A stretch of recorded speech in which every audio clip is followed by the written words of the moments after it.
Hey everyone, it's Jason from EskimoTV.net, and today I'm going to be giving you my review of Love, Victor Season 3. If you'd like to read my review, you can check that out at EskimoTV.net. So let's go ahead and get right into it.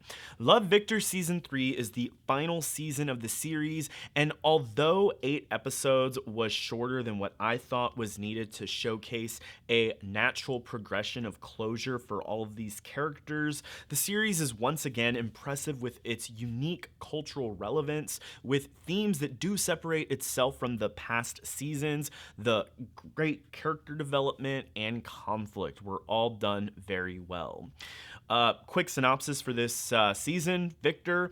Before I dive into that, I do want to say there will not be any big major spoilers, just snippets of what all the characters are primarily dealing with this season. So with that out of the way, let's go ahead and talk about it. In this season, Victor is attempting to resolve the conflict between both him and Benji and him and Raheem, but tensions rise, causing Victor to explore a dating app, which is attempting to mimic the popular gay dating app Grindr, to see what it has to offer while trying to mask his feelings of loneliness. Additionally, Victor's mom introduces Victor to a new guy from their church named Nick, with hopes that they will bond. Mia's father intends to move, and Mia must figure out how she will manage her relationship with Andrew. Lake and Lucy grow closer together, but anxiety heightens when Lake learns plans that Lucy has for her future.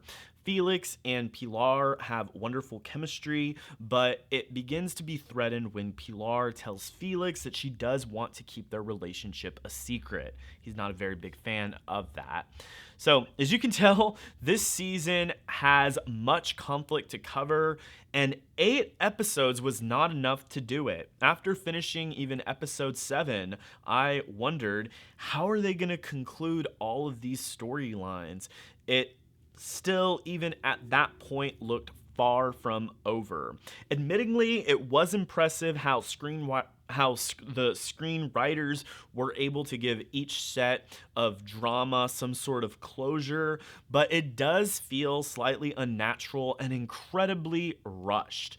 My main complaint about the season is how rushed it is at the end. Had the season been given 1 or 2 more episodes, I believe last season was 10 episodes, this one's 8, I think it would have felt a little bit more natural.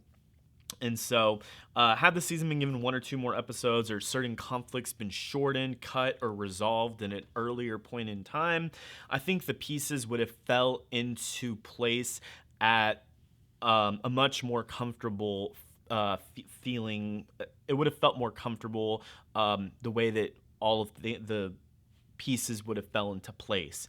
When you watch that last episode, you're like, oh wow, everything's kind of falling as it should, but it just feels a little too fast in my opinion. I was worried that season 3 would feel derivative or repetitive of the events in season 2, but unfortunately, the writers created this season to feel much different, and I quite enjoyed it. In season 2, we got to see how Victor responds to separation by seeking friendship with Raheem.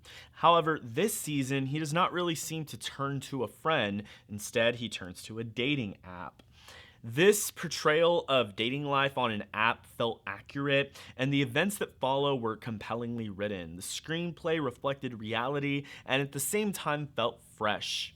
The tone of the series meshes lighthearted wittiness with emotional suspense, and it knows how to balance the two well.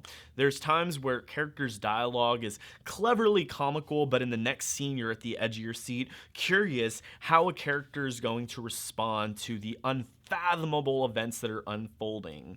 Those who enjoy comical characters are sure to be amused, and the dramatic suspense is the icing that truly elevates this show. Despite the fact that audiences will be divided on how the pieces come together, most of the decisions that screenwriters make were fitting, and there was nothing that was left unanswered. So once again, although 8 episodes is shorter than what was needed to showcase a natural progression of closure, the series series is once again impressive with its unique cultural relevance, that character development, and the written conflict. I'm going to give Love Victor Season 3 an A-, and I do recommend, if you've been a fan of the past 2 seasons, that you go check it out. I hope you all enjoyed my review of Love Victor Season 3. If you did, smash that like button. You can also consider subscribing to the channel. And if you liked what you saw here, you can check out my website, EskimoTV.net, to see written reviews from myself as well as other authors. I also talk about home entertainment.